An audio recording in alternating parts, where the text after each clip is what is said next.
ஹாலிவுட்டின் உச்ச நட்சத்திரங்களின் புதிய படைப்புகள் பற்றிய மாசான அப்டேட்டுகள் இதோ. ஆக்ஷன் கிங் டாம் க்ரூஸ் நடிப்பில் புகழ்பெற்ற இயக்குனர் அலி இனா மூன்றுரு இயக்கத்தில் உருவாகியுள்ள பிரம்மாண்டமான திரைப்படம் டிஜர்.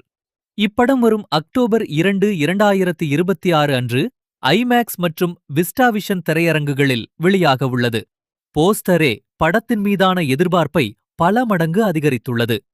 மற்றொரு புறம் அமேசான் பிரைம் வீடியோவின் ஒரிஜினல் சீரீஸாக கேத்ரின் சீட்டா ஜோன்ஸ் நடிப்பில் அதிரடி தொடரான ஜேக்கி S01 வரும் அக்டோபர் 2ஆம் தேதி வெளியாக உள்ளது. ஹாலிவுட் சினிமா ரசிகர்களுக்கு இந்த அக்டோபர் மாதம் ஒரு திருவிழாவாக இருக்கப் போகிறது. இதேபோன்று தினசரி வெளியாகும் புதிய திரைப்படங்கள், ஓடிடி அப்டேட்கள் மற்றும் சுவாரஸ்யமான திரை விமர்சனங்களை உடனுக்குடன் தெரிந்து கொள்ள மறக்காமல் நமது சேனலை சப்ஸ்கிரைப் செய்து தொடர்ந்து ஃபாலோ பண்ணிக்கோங்க. அப்படியே இந்த வீடியோவை உங்கள் நண்பர்களுக்கும் பகிர்ந்து உங்கள் பேராதரவை கொடுங்கள். அடுத்த ஒரு அட்டகாசமான வீடியோவில் உங்களை சந்திக்கிறேன். நன்றி, வணக்கம்.